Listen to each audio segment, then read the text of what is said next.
Hello friends, नमस्ते, जय जिनेंद्र। अभी क्या है, होलिका दहन आने वाला है और होलिका दहन और धुलेटी इन दोनों के लिए स्पेशल रेमेडीज़ मैं आपको बताने वाली हूँ। वो रेमेडीज़ अगर आप फॉलो करेंगे तो आप खुद को, अपनी फैमिली को, अपने बिजनेस को, अपने जॉब को, सबको एविल आई से प्रोटेक्ट कर पाएंगे। अब एविल आई होती क्या है कि अभी जो होलाष्टक चल रहा था अभी 8 दिन का, उसके अंदर सारे ग्रह जो होते वो अपने रौद्र रूप में होते, मतलब वो अच्छा सा शुभ प्रभाव नहीं देते। इसलिए हम कोई भी जो शुभ काम होता है उसको वर्जित करते हैं इन दिनों में। वर्जित मतलब हमें वो काम, शुभ काम स्टार्ट करना ही नहीं है। लेकिन अगर कोई स्पिरिचुअल वर्क है आपका, आप कोई भगवान की भक्ति वगैरह, गीत संगीत, संध्या ऐसा करना चाहते हैं तो वो कर सकते हैं। स्पिरिचुअल के लिए कोई शुभ मुहूर्त नहीं देखा जाता है। लेकिन यहाँ पर होलिका दहन की जो बात हो रही है उसके अंदर हम बहुत सारी चीज़ें, हम क्या फेरे लगाते हैं, उसके अंदर बहुत सारी चीज़ें जो होती है उसकी आहुति वगैरह सब देते। तो क्यों देते, क्या कारण है उसका? उसका कारण है कि एविल आई से खुद को प्रोटेक्शन करना, कोई भी नेगेटिविटी हमें इफेक्ट नहीं करे। एविल आई होती क्या है? लोग बाग बोलते हैं कि हमारे ऊपर कुछ किया कराया हुआ है, कि कुछ ऐसा कोई टोना किया हुआ है, या फिर है ना किसी की बुरी नज़र है। तो वो सब क्या है, अपनी भाषा में बोलते हैं ये लोग, ये अंधविश्वास की तरह से एक। लेकिन ये बताती हूँ एविल आई एक्चुअल में है क्या है। एविल आई होती है लोगों की नेगेटिव थॉट जो हमें इफ़ेक्ट करती है डायरेक्टली और इनडायरेक्टली। कैसे होती है लोगों की, कि हमसे कोई जेलस करता है बहुत ज़्यादा, कोई जेलस पीपल है, वो जेलस कर रहा है, उसके माइंड में हमारे लिए नेगेटिविटी चल रही है।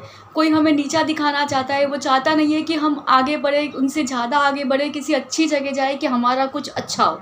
तो वो लोग क्या करते हैं, उनके माइंड में नेगेटिव थॉट चलती है और वो नेगेटिविटी डायरेक्टली इनडायरेक्टली हमारे ऊपर वो इम्पेक्ट करते हैं। अब जो जेलसी और इस तरह की चीज़ें होती है ना, वो मान अपमान, कॉम्पिटिशन, वो एक मानव का स्वभाव है, सबके अंदर होती है। लेकिन वो जेलसी जब तक वाइट रहती है कि हम किसी को देख रहे हैं जेलस होकर के, हम चाहते हैं कि हम भी उस मुकाम को हासिल करें, तो ठीक है, वहाँ तक हम पहुँचने की हम ट्राई कर रहे हैं, वो वाइट जेलसी है, वो हमारा एक ह्यूमन नेचर है। लेकिन धीरे धीरे किसी की जेलसी इतनी ज़्यादा होती है कि उसका कॉन्शियस माइंड जो होता है ना, उसके अंदर इतनी नेगेटिविटी बैठ जाती है ना लोगों में, कि वो किसी का भी बुरा करने से उससे चूकते नहीं है। उनका भला हो या नहीं हो, लेकिन वो चाहते हैं कि सामने वाले का कैसे अच्छा हो रहा है। उससे इतनी जेलस होती है ना उनको, कि उसको आगे बढ़ता हुआ, उसको कुछ भी अच्छा होता हुआ देख नहीं पाते।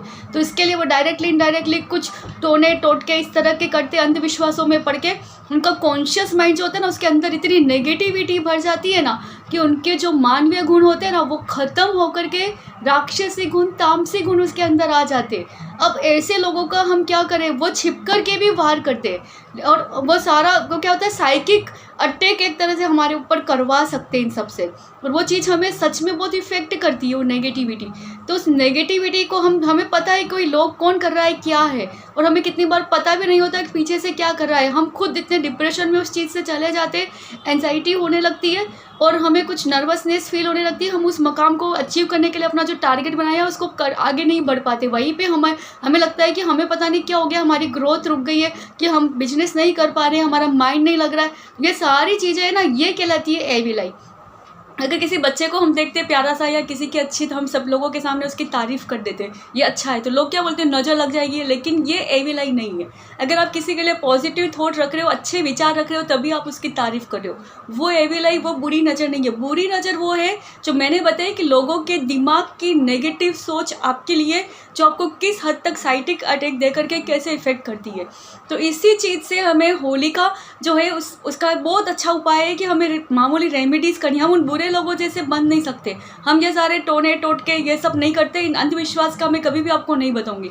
लेकिन अभी क्या होता है कि हम एस्ट्रोलॉजिकली देखें तो यहाँ पे हमारे 9 प्लैनेट जो होते हैं ना, वो बहुत ज़्यादा नेगेटिव हो रहे हैं। उनको पॉजिटिव करने के लिए, प्लस हमारे अंदर कुछ भी नेगेटिव है, क्योंकि होलिका दहन क्या होता है, बुराई को ख़त्म करके अच्छाई को लाने वाला त्यौहार होता है। तो उसके अंदर मैं आपको रेमेडीज़ बताऊंगी कि हम उस रेमेडीज़ से अपनी नेगेटिविटी, अगर हमारे ऊपर ऐसा कुछ असर है या हम अपने घर में कुछ पॉजिटिविटी लाना चाहते हैं, उसका इफेक्ट, तो उसके लिए हम ग्रहों को भी कैसे, हमारे नेगेटिव हो गए उसको चार्ज फिर से कैसे करें, तो ये सारी मैं आपको रेमेडीज़ बताऊँगी, उसको आप फॉलो कीजिए। तो हमें एविल आई से हमारा प्रोटेक्शन करेगी। अब इन लोगों से बचने का एक ही उपाय होता है, बुरे लोगों से, इन सारी नेगेटिविटी से, एविल आई से। और जो ये जादू टोना आप जो बोलते हैं ये किया हुआ या तंत्र किया हुआ, उनसे एक ही कि हम खुद को प्रोटेक्ट करें। हमारा प्रोटेक्शन अगर अच्छा हो गया, हमारा ओरा अच्छा हो गया, हमारे घर का वास्तु अच्छा हो गया, तो ये कोई भी नेगेटिव इफेक्ट हमें इतना इफ़ेक्ट नहीं कर पाएंगे। उसके लिए मैं आपको रेमेडीज़ बता रही हूँ। वो रेमेडीज़ जो है वो मामूली उपाय है हमारे नियम है जो हमें प्रैक्टिकली अपनी डेली लाइफ में लाना है, और होली के लिए बहुत अच्छा है। एक होली का मैं आपको साइंटिफिकली रीज़न बताती हूँ कि होता क्या है। होलाष्टक मतलब क्या होता है कि 8-9 दिन क्या होता है कि हमारा जो एटमॉस्फेयर है ना वो बदल जाता है। ठंड की सीज़न ख़त्म हो रही है, शीत ऋतु जा रही है, गर्मी स्टार्ट हो रही है। ये मौसम जो होता है ना, हाँ, ये मौसम जो होता है बीच का, इसके अंदर बहुत सारे जर्म्स डेवलप हो जाते हैं। आप देखते हो अभी मच्छर कितने ज़्यादा आते हैं, बैक्टीरिया, वायरस, सर्दी, खांसी, कफ इस सीज़न में अभी जो इन 8-9 दिनों में बहुत ज़्यादा होते हैं। माता जी आने लगते हैं बच्चों को, मीजल्स वगैरह वो सब। तो वो क्या चीज़ है कि बैक्टीरिया, जर्म्स होते हैं। अगर वो हम होलिका दहन करते हैं, उसमें जो धुआं निकलता है वो एटमॉस्फेयर के अंदर तो इन सारे जर्म्स को भी डिस्ट्रॉय कर देता है। तो इस तरह से ये होलिका का एक, यह साइंटिफिकली भी, एक लॉजिकली भी बहुत ज़्यादा इंपॉर्टेंस है। तो उसके हिसाब से मैं आपको रेमेडीज़ बताऊंगी जो साइंटिफिकली और आपको साइकोलॉजिकली बहुत ज़्यादा आपको पॉजिटिविटी में ले जाएगी और आपको बहुत अच्छा इफेक्ट देगी। तो मैं आपको फर्स्ट रेमेडीज़ बताती हूँ इसकी होली की। आपको करना क्या है कि होलिका दहन के दिन मैंने बोला कि आपको कोई भी रेमेडीज़ अगर फॉलो करनी है तो आपको सबसे पहले अपना जो ओरा होता है, हमारा पूरा ओरा, हमारे चारों तरफ की जो रेस होती है, हमारी वाइब्रेशन, हमारी पॉजिटिव एनर्जी, वो आपको पॉजिटिविटी लानी होगी, तभी कोई भी रेमेडीज़ आपके ऊपर पॉजिटिव इफेक्ट करेगी। आपको ओरा क्लीन करने के लिए क्या करना है, सुबह सुबह होलिका दहन के दिन आप उठिए, और कब उठना है, सूर्योदय से पहले उठिए, और उसमें आप नमक के पानी से नहा लीजिए। फिर नहा करके आप जब उगता हुआ सूर्य होता है उसको आप जल अर्पण कीजिए। आप सूर्योदय के टाइम ही आप जल अर्पण करेंगे सूर्य को, तो ही उसका आपको इफेक्ट मिलेगा। वो जल अर्पण करके आप अपने इष्ट देव की माला फेरिए। माला फेरने के बाद में आप एक अपने चंदन का या केसर का एक तिलक अपने माथे पे कर दीजिए। क्योंकि यहाँ पर हमारी जो होती है ना पिट्यूटरी पीनल ग्लैंड्स होती है, यहाँ पर वो एक्टिव हो रहती है उससे पूरे दिन। हमारे ऊपर कोई भी नेगेटिव इफेक्ट उससे नहीं आ सकता है, वो स्ट्रॉन्ग हो जाती है। इसके लिए उसका एक टीका कर लीजिए। फिर आप अपने पूरे डेली रूटीन की आप जो होती है एक्टिविटी करिए, और उस दिन पूरे दिन पॉजिटिव रहिए, कुछ भी नेगेटिव मत सोचिए। प्लस आपको क्या करना है उस दिन, बाहर से दूसरी रेमेडीज़ में क्या करना है कि आप बाहर से उस दिन एक नारियल खरीद के लाइए। झट्टा वाला नारियल लाना है, लेकिन उसके अंदर पानी नहीं हो, वो सूखा हो, बिना पानी वाला। क्योंकि उसको हमें होली के अंदर उसकी आहुति देनी। इसके लिए उस नारियल को आप घर पे ले आइए, आप अपने पूरे घर के अंदर उसे 7 बार घुमाइए, और अपने घर में जितने भी मेंबर्स हैं उनके ऊपर एंटी क्लॉकवाइज 7 बार घुमाइए। फिर उस नारियल को जब शाम को आपके यहाँ पे घर के आसपास मोहल्ले में कभी एरिया में जहाँ पे भी होलिका दहन हो रहा है उसके अंदर आप उसकी आहुति दीजिए उस नारियल की। और आपको वहाँ पे होलिका दहन में ले जाना क्या है, आप वहाँ पे एक तांबे का लोटा, उसके अंदर घर से पानी भर के ले जाइए। वो चाहे आप जो नारियल लाए उसको उसके ऊपर रख करके पहले होली की 7 बार परिक्रमा कीजिए। और परिक्रमा करते टाइम जो होता है आप यही मनोकामना कीजिए कि हमारे घर की, हमारे ऊपर की हुई जो भी नेगेटिविटी है या हमारी खुद की थॉट अगर नेगेटिव हो गई है तो वो सब कुछ इस होलिका के अंदर हमारी आसपास की जितनी भी बुराई है वो जल करके नष्ट हो जाए। हमारा पूरा साल बिना नेगेटिविटी के अच्छा निकले। नेगेटिव लोग जो होते हैं वो हमें इफ़ेक्ट नहीं करे, उनकी नेगेटिविटी हमारा काम नहीं बिगाड़े, हमारे काम में कोई बाधा, कोई विघ्न नहीं आए। इस तरह की आप मनोकामना करते हुए फेरे लगा के उस नारियल को आहुति में डाल दीजिए। और आप अगर पूजा की थाली ले जाना चाहते हैं तो उसके अंदर आप क्या ले जा सकते हैं, आप उसके अंदर ले जाइए इलायची ले जाइए, 5 कपूर ले जाइए। आप जो सूखी अपने हल्दी होती है उसकी गठियाँ, वो आप 2 या 3 गठिया ले लीजिए, उसकी गांठें ले लीजिए हल्दी की, और प्लस लौंग ले लीजिए 5। ये सब चीज़ें आप ले जा करके अगर आप होलिका में आप ये भी इसकी की भी आहुति देते हो तो इसके 2 रीज़न आपके अच्छे होंगे। क्योंकि ये सब चीज़ें प्लेनेट को, ग्रहों को जो होती है ना, ग्रहों को ये शो कर रही है। कैसे, इलायची का रंग कौन सा है, ग्रीन, वो बुध ग्रह के प्रभाव के लिए। लौंग का कलर कौन सा है, ब्लैक, वो शनि और राहु के प्रभाव के लिए।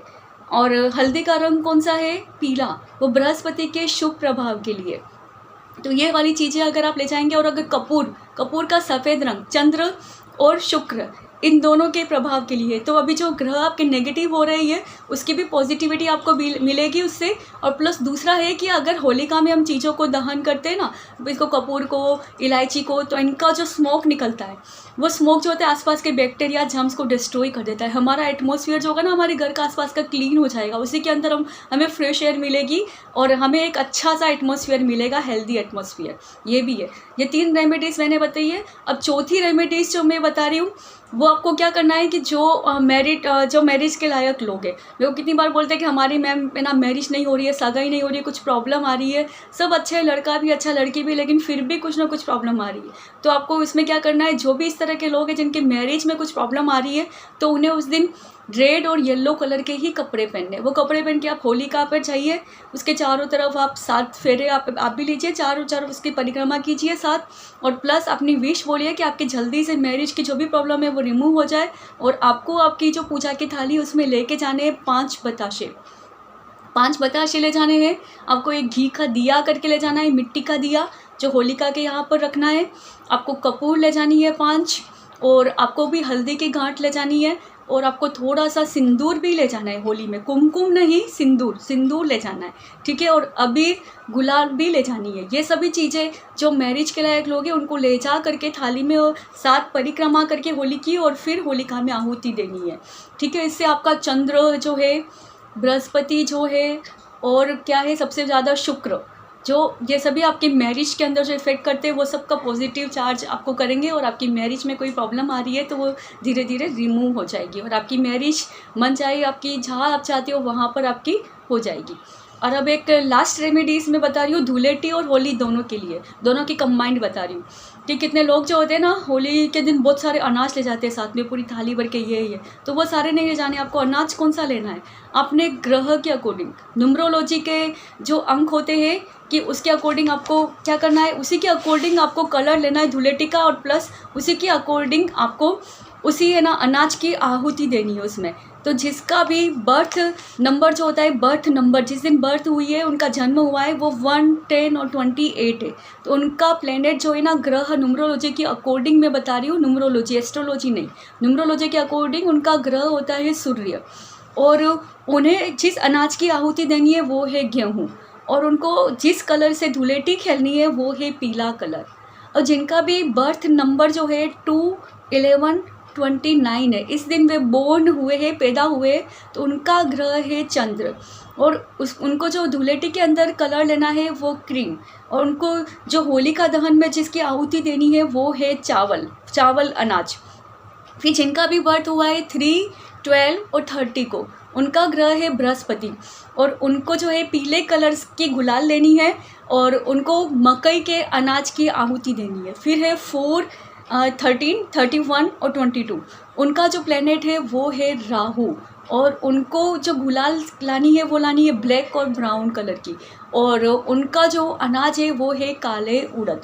फिर आता है 5, 14 और 23, ये इस दिन जिसको जो भी बोर्न हुआ है उसका प्लेनेट जो है वो है बुध।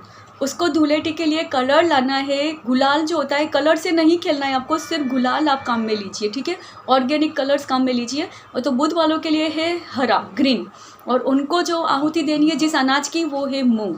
फिर 6, 15 और 24, उनका जो ग्रह है वो है शुक्र, और उसके लिए उन्हें गुलाल लानी है गुलाबी कलर की, और उनको सफ़ेद तिल की आहुति देनी है। फिर है 7, 16, 25, उनका जो ग्रह है वो है केतु, और उनको गुलाल लानी है ग्रे और ब्राउन कलर की, और उनको जिस अनाज की आहुति देनी है वो है काले तिल। देखिए तिल जो होता है ना, आप बोलोगे अनाज में नहीं आते, लेकिन ये अनाज में ही एक तरह से इंक्लूड करते हैं हम यहाँ पर, ठीक है। तो वो काले तिल की उनको आहुति देनी है केतु वाले को। फिर 8, 17, 26, उसका जो प्लेनेट आता है वो है शनि, और शनि के लिए आपको लाना है ब्लैक और ब्राउन कलर की गुलाल, और आपको जिस अनाज की आहुति देनी है होलिका दहन में वो है काले उड़द और काले चने होते हैं वो। और फिर है 9, 18 और 27, इस दिन जिसका भी बर्थ नंबर आता है वो उनका ग्रह जो है वो है मंगल, उन्हें लानी है लाल कलर की गुलाल, और उन्हें मसूर की आहुति देनी है, मसूर की दाल नहीं, पूरे मसूर। अपन मसूर को हटाते हैं ना उसका छिलका, तो वो ऑरेंज कलर का निकलता है, वही कलर मंगल का होता है, रेड और ऑरेंज कलर, ठीक है। तो आपको इस तरह से आप ये सारी रेमेडीज़ अगर फॉलो करेंगे तो आप देखिए आपकी होली के अंदर आपके जितने भी आपके आसपास की बुराई है वो भी नष्ट हो जाएगी, और आपको ग्रहों के पॉजिटिव इफेक्ट डेफिनेटली मिलेंगे। Okay friends, happy Holi, happy Dhuleti.